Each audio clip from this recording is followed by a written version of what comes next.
Hot and hot. Hot na mainit and hot na spicy. Mm. It's so perfect!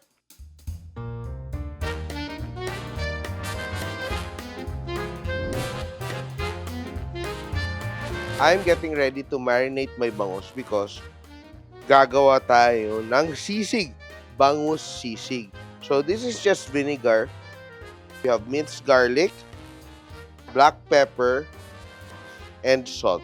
Napaka-simple lang ng ating marinade. We have our boneless bangus which we will marinate. So very important, gawin mo ahead of time to. Ito din siyang timpla natin. Pwede to pag almusal, no? Prituhin mo, parang daing na bangus. But we will use this as a base for our sisig. No? So marinate this ahead of time, at least an hour before, or better yet, overnight. So parang kinilaw, di ba? So what will happen now is that the vinegar will denature our fish, our bangus, which is boneless, to make it crispier when we fry. So I will show you how our bangus looks after it is marinated and soaked in the vinegar. Di ba namuti siya? I want to make sure that I have let the excess vinegar drip off. No? So what I will do, I will fry it flesh side down. Careful because our oil is hot and surely tatalsik ito. We will fry.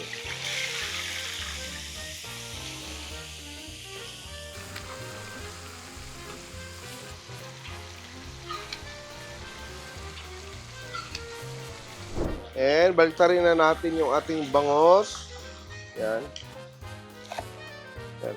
Ito, pati nga ulo, sobrang crispy. Pwede nga natin isama yung ulo. Oh, look at that. So, ito buo na ha. Including the skin. Chop natin yung ating bangos. And pwede nyo itong gawin ahead of time, no?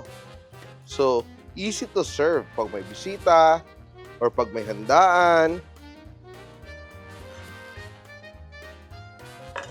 Masarap na pulutan, masarap na ulam, lalo na sa mga umiiwas sa baboy, di ba?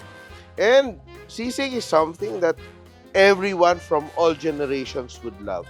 Of course, hindi siya traditional, ha? Yung mga ibang tao siguro would say na, hindi yan sisig. Pero you get the idea, no? It reminds you of a sisig. And ito, kuhang-kuha yung flavor ng sisig dahil nga maasim kasi we marinated the bangus in our suka. And we will just dice our onions. Yan. Pag maraming onions, masarap. Yan. Our white onions. And lalagyan din natin ng ating siling green.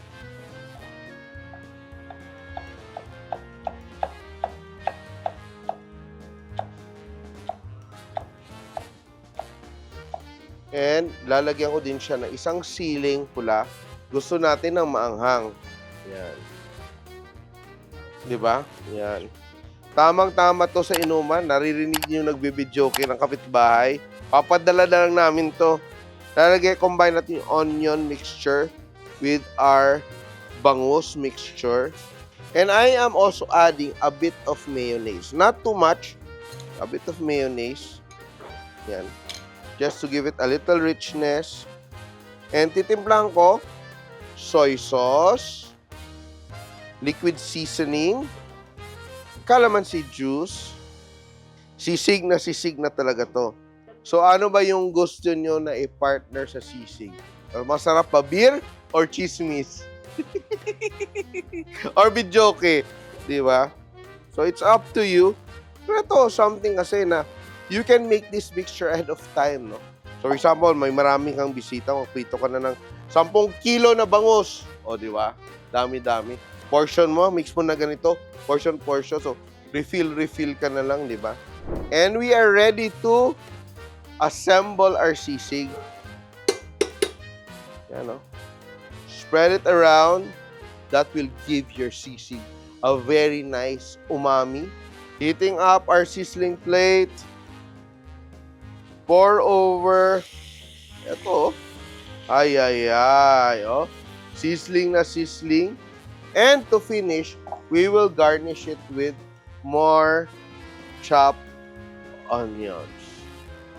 Perfect. And may pasili tayo. And calamansi.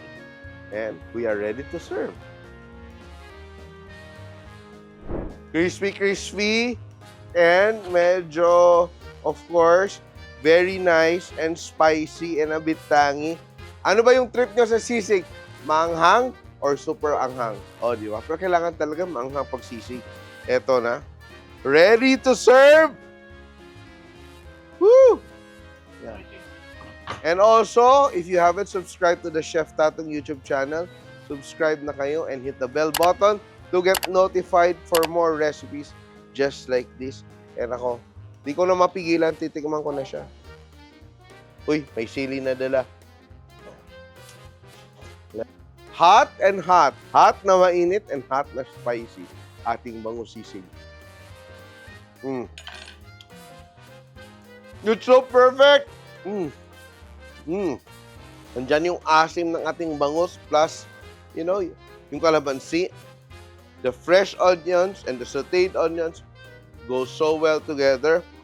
Ulam, pulutan, even midnight snack, sisig. But this time healthier with bangus sisig. Ano? Ready na yung kanta ko? Bye muna!